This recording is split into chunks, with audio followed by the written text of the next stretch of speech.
The Lord be with you. And with your spirit. A reading from the Holy Gospel according to Mark. Glory to you, O Lord.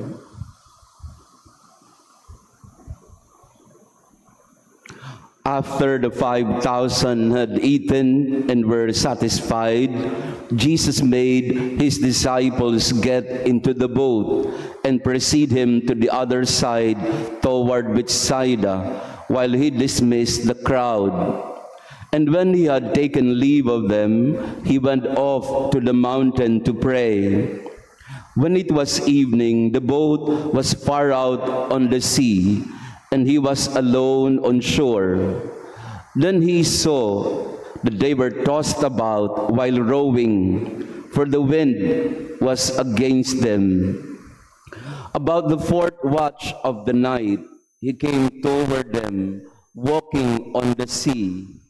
He meant to pass by them, but when they saw him walking on the sea, they thought it was a ghost and cried out.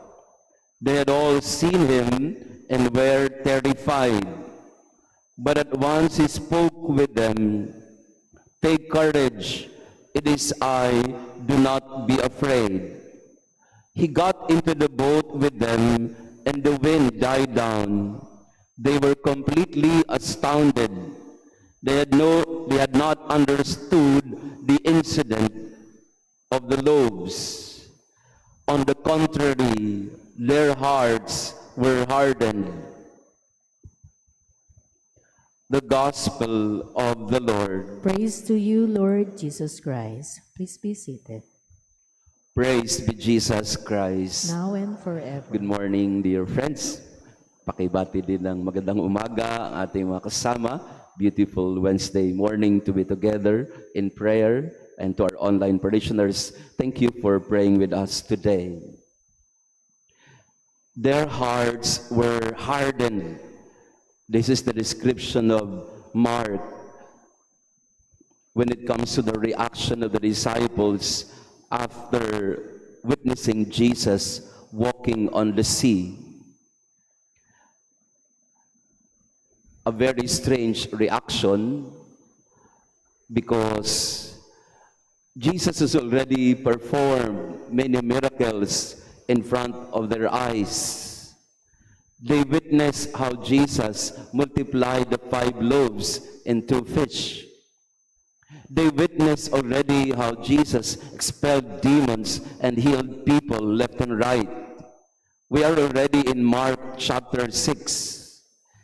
And the disciples by now supposedly have been witnesses to so many miracles that Jesus has performed. And yet their hearts were hardened. They did not understand the meaning of the miracles, and they failed to understand what Jesus was trying to do. Sa halip na lumalim ang pananampalataya, sa halip na tumatag ang pananalig dahil sa napakaraming mga kamangamakhang bagay na ginagawa ni Jesus, their faith was somehow still very weak. They were prone to fear, madaling matakot, at madali silang magduda. Akala nila multo si Jesus. In psychology, they call this the Dunning-Kruger effect. The Dunning-Kruger effect is something like we get trapped in a bubble of flawed assumptions, and then we are enveloped in our ignorance. We are ignorant of our own ignorance. Parang sa halip na maintindihan ang mga bagay-bagay sa buhay, may mga pagkakataon na mas lalong lumalabo.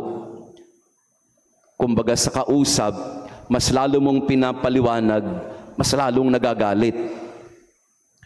Mas lalo mong pinapaintindi, mas lalo kayong nag-aaway.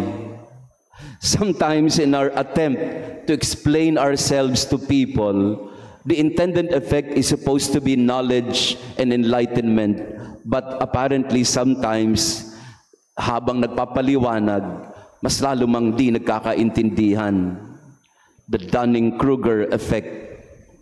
The less intelligent we are in a particular domain, the more we tend to overestimate our actual intelligence. In other words, we prefer ignorance than by being informed of the truth. This is what happened to the disciples. Habang nagpapakita si Jesus ng kanyang mga kakayanan, this is very much part of the Epiphany. Jesus revealing himself to his disciples slowly and gradually by words and deeds. And the intended effect of Jesus was supposedly, the more they see what he is able to do, the more they witness what he is capable of performing before them or doing miracles in front of them, they were supposed to grow in their faith. But our gospel today tells us that instead of growing in faith, their hearts were hardened. Mas lalong tumigas ang puso. At yun ay isang palaisipan sa atin. Paanong hindi ka magtitiwala kay Jesus? Lumakad na nga sa tubig. Paano kang hindi magtitiwala kay Jesus? Pinarami na nga ang tinapay. Paanong hindi ka lalago sa pananampalataya? Nakita mo nang pinalakad ang pilay. Nakita mo na pinalayas ang demonyo. That tells us, and this very much tells us, that faith is not an instant event in our life. Trust is a process. That we need to grow into it. That we need to be patient. And Jesus was so patient with his disciples. Inintindi niya na hindi naman talaga madali para sa mga alagad na maintindihan yung kanyang ginagawa. Sa mga magulang, alam na alam natin ito.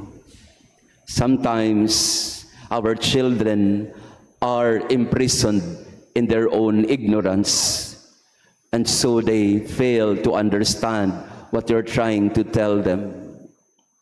Sinasabi mo sa bata, anak, aral ka. Yan lang ang maipapamana ng magulang sa'yo.